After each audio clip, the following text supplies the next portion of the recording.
Hey, it's me, the mouth of the South, Jimmy Hart. Hey, check out my new tag team, baby, Marty and the Pharaoh.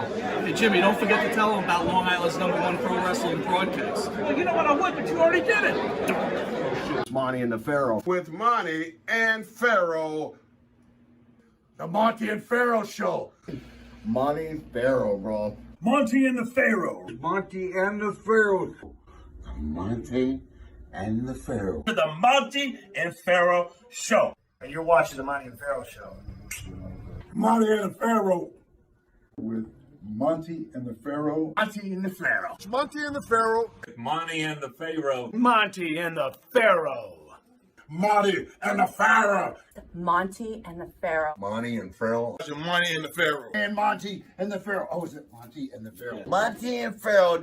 The Monty and the Pharaoh Show. Monty and the Pharaoh. To the Monty and the Pharaoh Show. And it's Monty and the Pharaoh, baby. Watching Monty and the Pharaoh. With Monty and the Pharaoh. Monty and the Pharaoh. Oh, what a run. Monty and the Pharaoh. Monty and the Pharaoh. Hey, cut music. When you want the best in professional wrestling, Long Island, there's only one place you're going to get it, right here. Monty and the Pharaoh. Now, that's not just the coolest, and that's not just the best. That, my friends, is just incredible. Monty and the Pharaoh.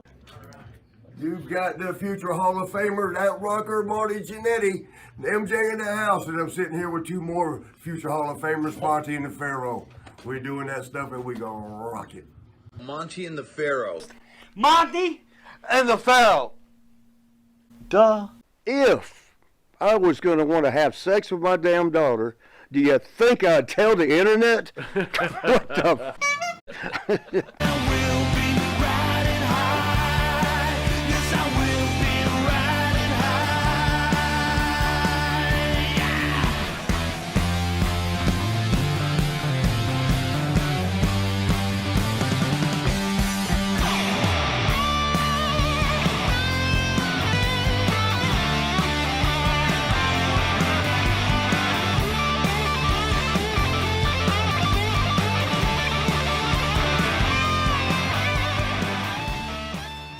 Welcome to Long Island's #1 pro wrestling broadcast out of Indie Music TV. Here out of Ronkonkoma, Long Island, Monty and the Pharaoh. Future Hall of Famer, WWE superstar, and the man of the hour, Mr. Marty, the invisible Marty Jannetty. How are you?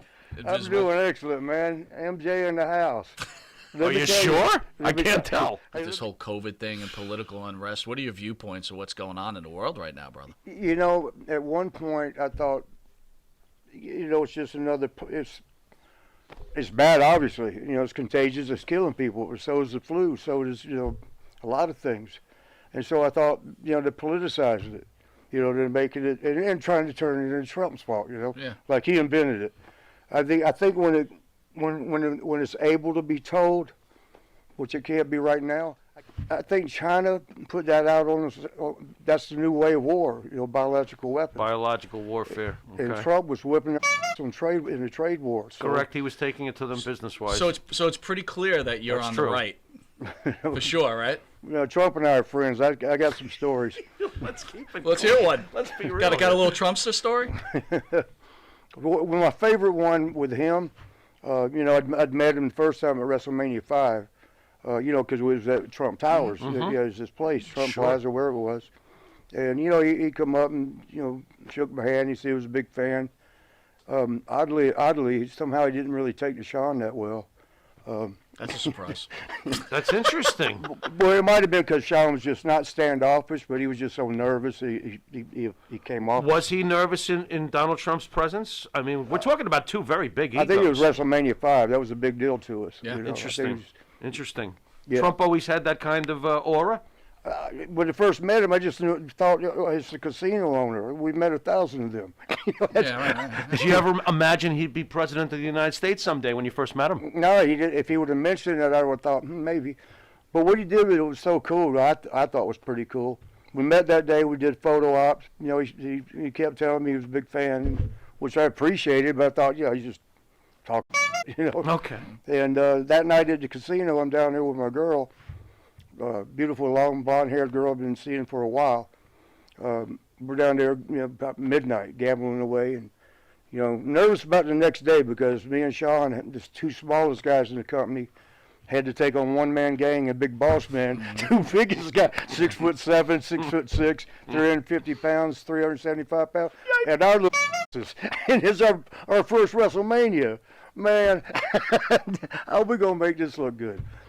So we were nervous to death. We were down there drinking and trying to gamble and keep our mind off of it until till you had to. And Trump come walking up. I just walked away from the craps table and I see him walking up. And he's about midnight. He's checking on his place. I got to throw him respect on that too. He's checking on his place. At midnight, he's coming through to see, who's doing what.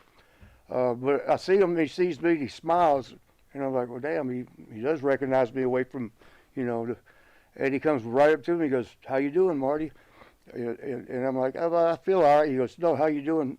Well, I said, "Oh, win some, lose some." And he smiled. He goes, "Yes." And I introduced Ray Lynn. That was her name, and "Hey, how you doing?" And he looked at the guy and says, "Give him a 500 marker."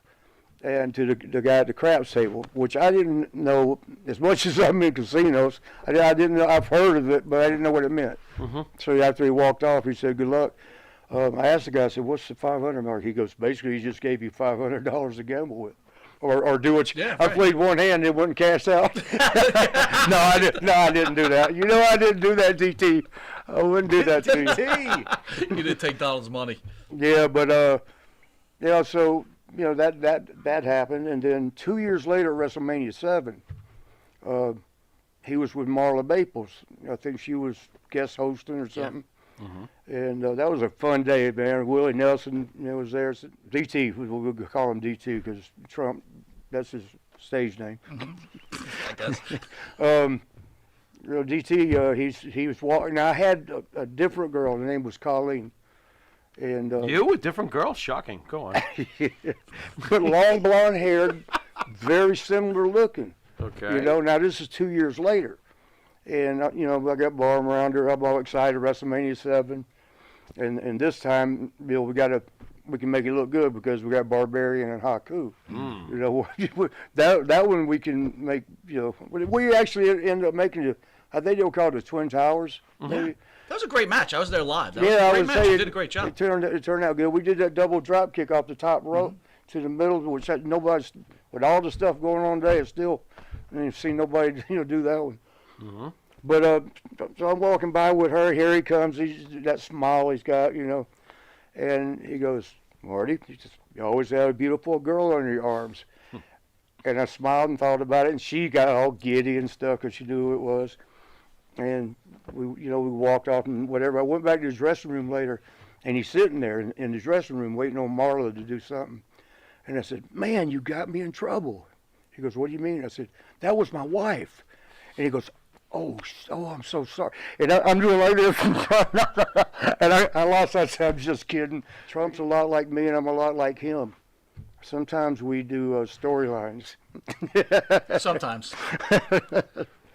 I don't know. Has he got, if it wasn't for Melania having it, but see, I included somebody in my last storyline that got worldwide attention, and included one of my girls, Winsome, to make the story more believable.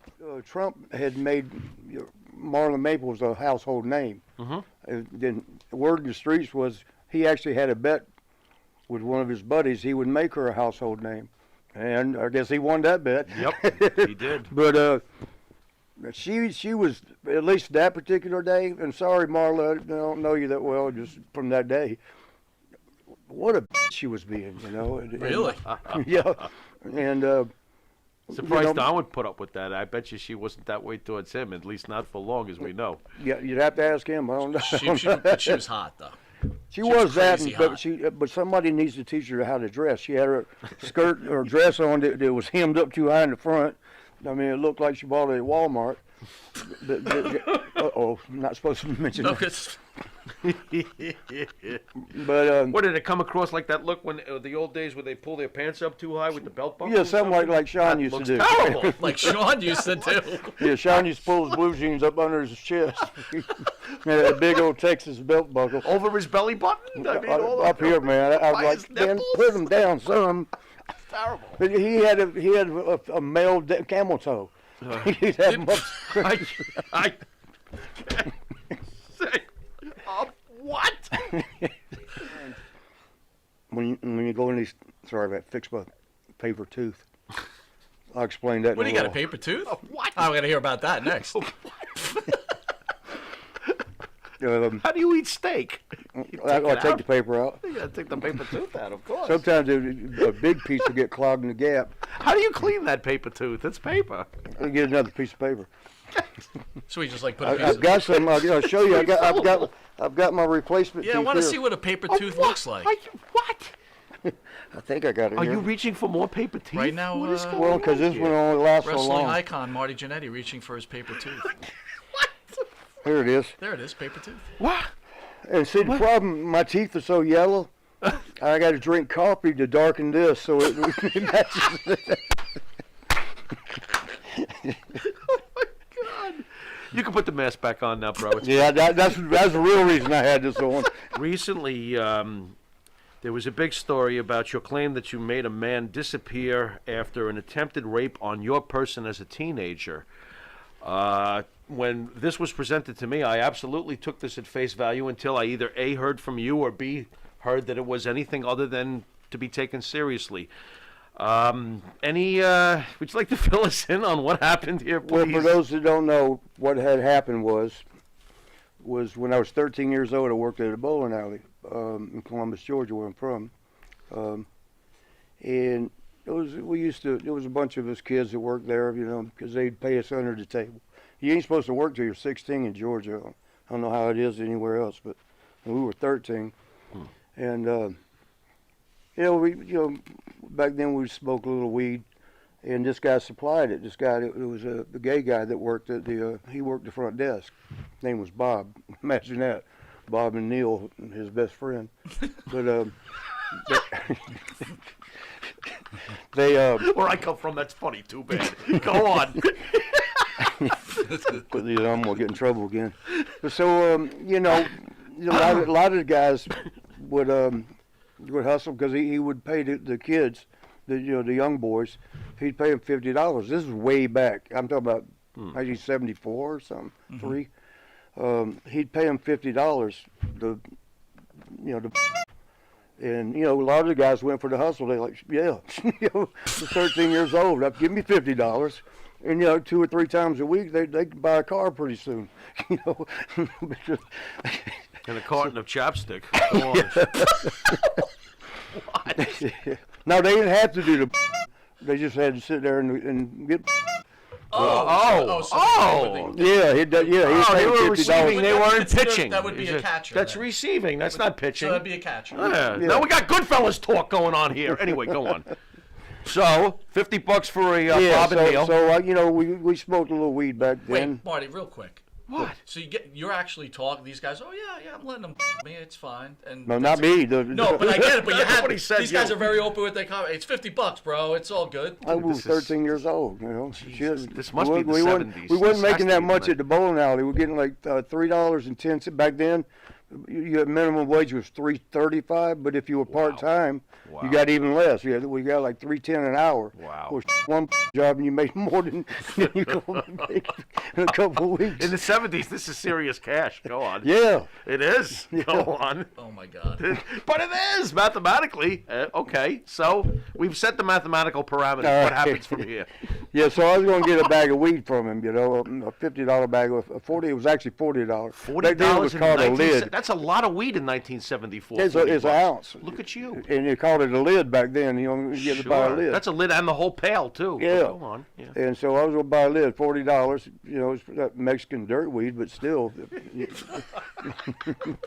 That's the worst of the weed. I know what he's It talking is about. dirt weed, yeah. It's terrible. It's got seeds in it. Go on. Yeah, and dirt. Dirt. So we went out to his car in front of the bowling alley where he was working, and sat there and made the transaction. Got the bag. And he probably figured, like all the other kids there, and he reaches over and he touches him between the legs and goes, "What's this?" And I'm like, no. And I think what he was thinking, we would trade off. He's thinking you only make it $3.10 an hour. There's no way you could afford $50 worth of weed. I guess. So, And he was just taking up for the bag. Exactly. But I'm like, no, and just shoved his hand away, let's go get out the car and, go back in. Right. And that's kind of where the story should have ended, because that actually happened. Okay. And then, but then, he got a little aggressive outside the car. And I'm telling y'all the story that if you haven't heard it before. And he tried to pull me around to the back of the bowling alley and have his way, And I was just 13. He got me down to get on top of me. He's trying to unbutton my pants. And there was a brick right there, bam, upside his head. And evidently it was too hard in the temple area or something. And he rolled over, or fell over. That was it. Now I got to figure out what to do. I'm 13. Now I got a dead body here. What do I do with it? And there's a river, Chattahoochee River is right behind it. And I thought, they find bodies in there. That's where everybody dumps their bodies around here. When there was some bad people around back then, like mafia type people, that's where the river there. So I figured drag him to the river, and throw him in. I was 13. I didn't know what to do. Probably could have just called the police, said he tried to get me. I hit him. Sure. But how many of us have been in that situation where, somebody's trying to rape you and you hit them and then they die? You don't know what you're going to do. I panicked. I'm 13 years old. That has never happened before. And so drug him to the river and threw him in. But the thing that got me in trouble is I told about it on Facebook. And, first of all, they blocked me for it. And then secondly, man, like wildfire, it went everywhere. Every news outlet, every wrestling site. Did you realize how public this was going to get like police involvement? No, hell no. I didn't even realize that night when I was writing it that I was like, hey, So what if it was 47 years ago? And I've also seen it reported that you said that this was part of a wrestling angle. Is that part of like to just get the people to leave you the alone at this point? Well, or I mean, what's the story? Well, and it got so. I mean, I had people, my friends from Germany, Japan, Australia. I'm thinking of the ones that sent me news articles because it was in the newspapers in these countries. Yeah. I mean, it was worldwide. Mm. You know, wrestlers kills, and the thing that got me the most was everybody was calling me a murderer. Now, what about that little 13-year-old kid that was getting raped? Correct. What do you think the rapists do to a lot of their victims afterwards? They kill them. Correct. So, I mean, how are y'all calling me a murderer and you don't care about the kid? I just didn't understand that. But when it, you know, Inside Edition got it, People Magazine, TMZ, of course, they don't miss a trick. Yeah. And, of course. You know, when they caught all that fire, like, now the police are investigating. I mean, and all. So I figured out that, you know, this was a storyline I was creating. You know, and the plan was this, and still might be. I don't know if it's going to work now that everybody knows it. I'm supposedly got away with murder. It worked. Everybody called me a murderer. And I got a friend named Darren Kelly. He wrestles as the guard. He's pretty good. But he really was a correction officer. You ever see the movie Sling Blade? Mm-hmm. Maybe some of them mustard biscuit. That guy, he looks like him, you know. So but he's built big as hell. Well, the storyline would go: here's a wayward cop, you know, disgruntled cop that really wants to get back in good graces. So he's going to take me in and, you know, save face, right? Yeah. And so, you know, we turned it into the show, wrestling match, where If he wins, I go peacefully. He takes me in. If I win, leave me the hell alone. Let it go. Right. But it never really got that far because police and what's it called? Where the closed case, cold case 5. case, yeah. All Right. these people, I mean, in real life, were getting involved, and I'm like, gosh dang, I better turn this into a storyline. Yeah. On the real side of it, I didn't drag him to the river. One of my buddies, we drug him over the woods and poured gas on him and burned him up. And do you know bones don't burn all the way through like you think? Takes a while. Yeah. Yeah, there was a bunch of big chunks left. So basically, you don't regret it. Well, I ain't happy about it. Is that your first traumatic moment as a kid? No, it was some earlier. You've had earlier things happen. Okay. Yeah, well, yeah, but not like that. No, not quite like that, but No, some of the beatings that from family members were kind of rough. I won't say who, but yeah, that was. But you had problems with your family.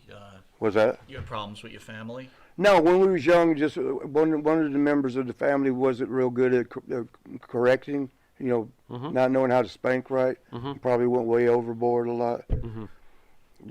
Using a coat hanger instead of a belt and stuff like that. So do you think you got into professional wrestling just to get away from all of it and just start a new life and be away from what you were going through? No, I hated moving furniture. There you go. That's easy enough. No, I mean, I love sports anyway, But just so I don't get in trouble again with the police, now we started a new investigation. It's all a storyline for wrestling. I'm a pro wrestler for 35 years. I actually created the barbershop window, even though Sean likes to say he did for the Nasty Boys. Don't even make sense. I mean, I saw him do an interview. Like, yeah, that was the idea I had for us and the Nasty Boys. No, when?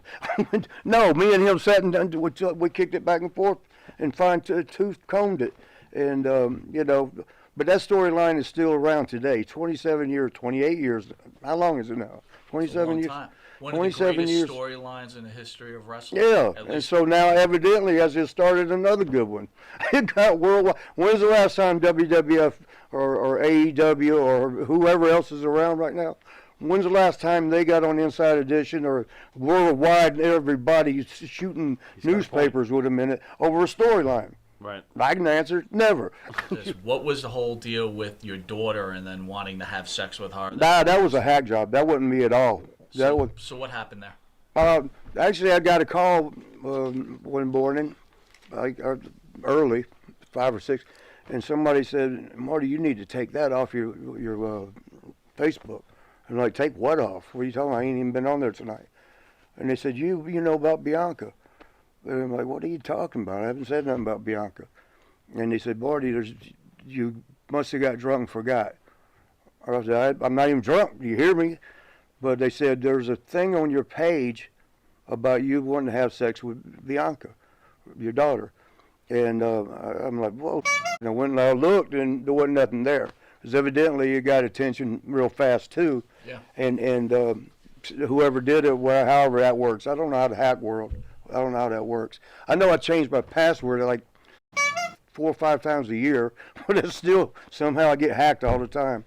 If I was going to want to have sex with my damn daughter, do you think I'd tell the internet? What the It may sound strange, but do you ever worry about how the WWE will perceive you when these things are out there about you? Nah, they already blocked me for life.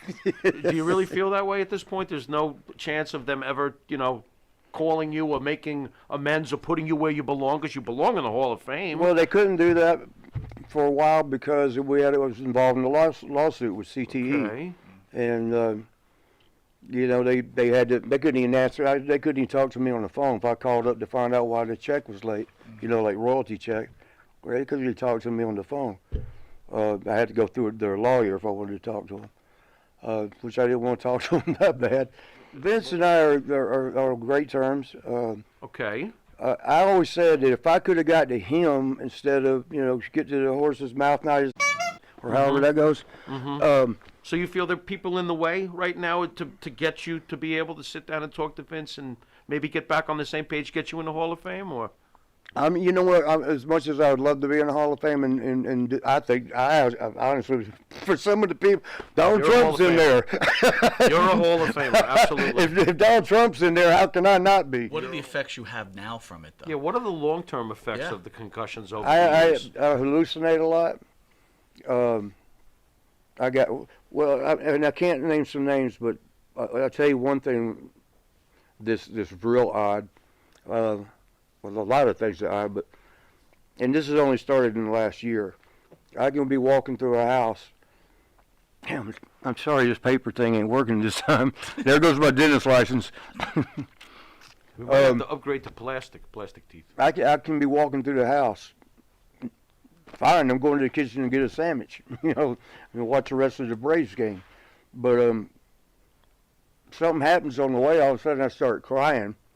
I mean, not not like that, but just real tears of sadness. It'll stream down, and you feel the emotion. That emotion that usually comes with. And you know what it was? I put too much tooth in there. Dude, get rid of that tooth. It's a menace. We'll put a Facebook post up about it later. That better? I'm not sure. It feels better. There you go. But It actually looks very good. I got to be honest with you. I'm like, it looks perfectly fine. if I get it right, you can't tell. You cannot tell. But I'm sitting there, tears. I shouldn't say crying, but tears, and the emotion is sad. Like, I mean that.